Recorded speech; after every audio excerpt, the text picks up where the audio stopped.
안녕하세요. 오늘부터는 어법 강의를 시작할 예정인데요. 자, 어법. 일단 저는 느린 거 진짜 싫어합니다. 느린 거 진짜 질색이에요.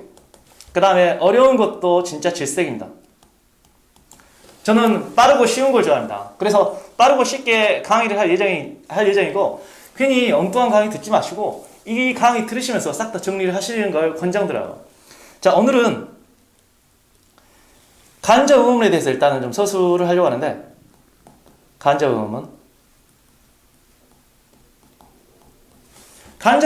것은 뭐냐면은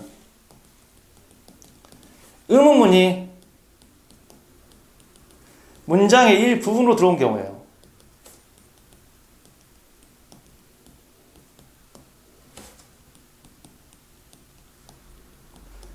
예를 들면 이런 거죠. Do you know where he lives?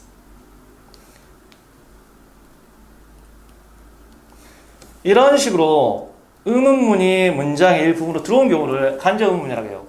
그래서 이걸 특히 문장의 일부분으로 들어온 경우를 뭐라고 부르냐면 절이죠, 절. 절은 문장의 일부분에서 종속되어 있기 때문에 학자들 간에도 간접의문이라고 부르지 않고 다르게 부르시는 분도 있어요. 어떻게 부르냐면 종속의문문 이렇게 부르시는 분도 있습니다. 또는 비독립의문문 이렇게 부르시는 학자분도 있어요. 저 개인적으로는 이게 일부분 종속되어 있기 때문에 종속의문으로 부르는 것이 훨씬 더 타당하다고 생각되지만 일반적으로 간접의문이라고 부르기 때문에 일단 여기에 맞춰서 해설을 해드리겠습니다. 자, 그런데 간접의문에 중요한 특징이 있습니다. 특징이 있는데 어떤 특징이 있냐면 반드시 주어 동사 어순으로 시작해야 돼요. 근데 여기서 잠깐 왜 주어 동사 어순으로 시작해야 될까요? 왜 주어 동사 어순으로 시작해야 될까요? 왜냐하면 절이기 때문에. 이건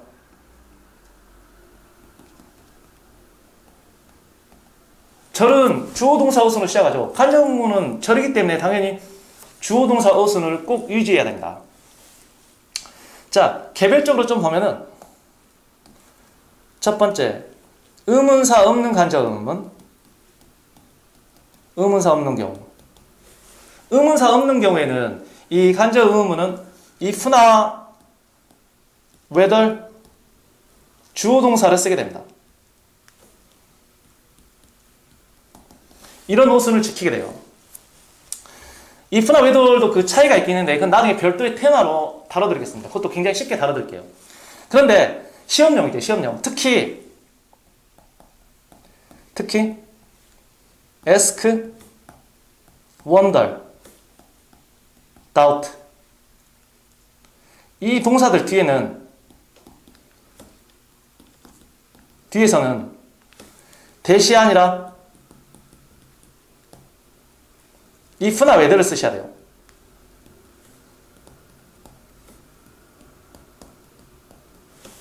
대시 아니라 if나 whether를 쓰셔야 되는데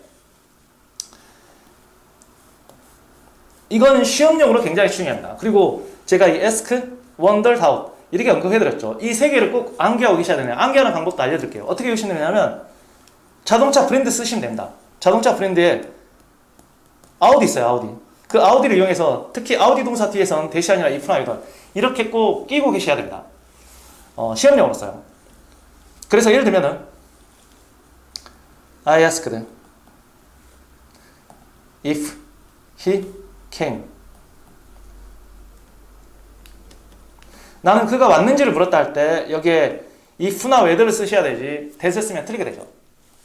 자, 일단 이렇게 정리해놓고 두 번째 이제 의문사 있는 경우를 좀 봅시다. 의문사 있는 경우. 두 번째 의문사 있는 경우.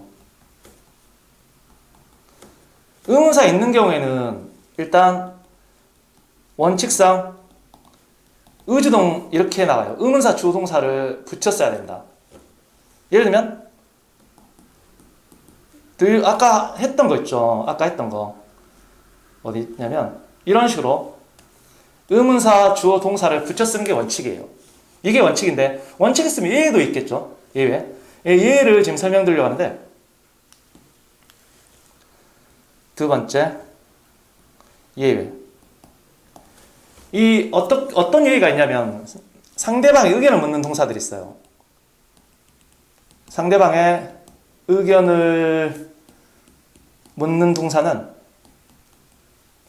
이때는 의주동이 아니라 의문사를 앞으로 떼서 따라 붙여야 돼요. 의문사를 문두로 보냅니다. 문장의 맨 앞으로 보내는 것이죠. 자, 예를 한번 보겠습니다. 예를 들어서 Do you think where he lives? 이렇게 쓰면은 틀린다는 거예요. 이게 의문사 주어 동사인데 여기에 think라는 상대방의 의견을 묻는 동사가 있기 때문에 이때는 의문사를 앞으로 빼야 돼요. 그래서 어떻게 써야 되냐면 Where do you think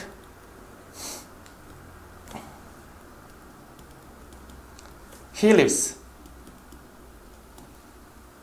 이렇게 쓰는 게 맞습니다. 이런 식으로요.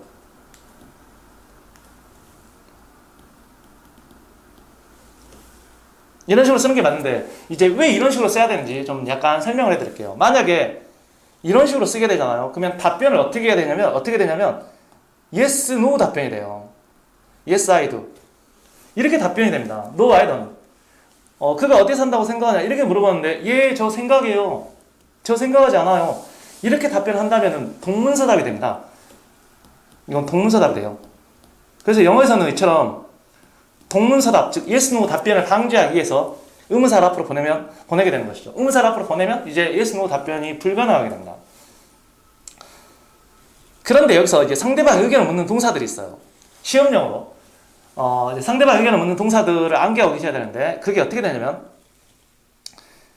believe, think, 그 다음에 suppose, guess,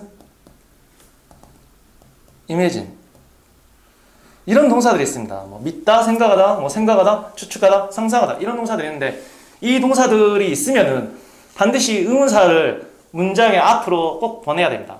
근데 여기서 이 동사들을 꼭 외우고 있어야 되는데 어떻게 외워야 되는지 제가 그냥 보여드릴게요. 어떻게 외우시면 되냐면 여기 앞 이 글자들 있죠. 이 글자들을 이용해서 이렇게 외우시면 돼요. 좀 욕설이긴 하지만 병신새끼 상상한다고 이렇게 정리를 해서 병신새끼 상상 동사가 있다. 그러면 의문사를 앞으로 보내면 된다. 왜 의문사를 앞으로 보내냐? 동문서답을 방지하기 위해서다. 이렇게 정리하시면 됩니다. 아주 간단하죠? 정말 쉽습니다. 그래서 머릿속에 이걸 착 끼고서 이 간접 의문을 정리하면 끝입니다. 자, 다시 한번 정리해드리면은 일단 간접 의문은 절이다. 문장의 일부분은 절이다. 그래서 간접 의문은 특징은 당연히 절이기 때문에 주어 동사 우선으로 시작해야 된다. 그리고 의문사 없는 경우에는 특히 아우디 동사 뒤에는 대시 아니라 if나 whether를 쓰더라. 이렇게. 그리고 의문사 있는 경우에는 원칙상 의문사 주어 동사 의주동을 써야 되지만 예외적으로 상대방의 의견을 묻는 동사는 의문사를 문두로 보내더라. 왜 의문사를 문두로 보내냐? 동문서답을 막기 위해서다. 그리고 상대방의 의견을 묻는 동사는 뭐가 있느냐? 병신새끼 상상동사가 있다. 이렇게 정리하면 아주 간단합니다. 자, 여기서 마치겠습니다.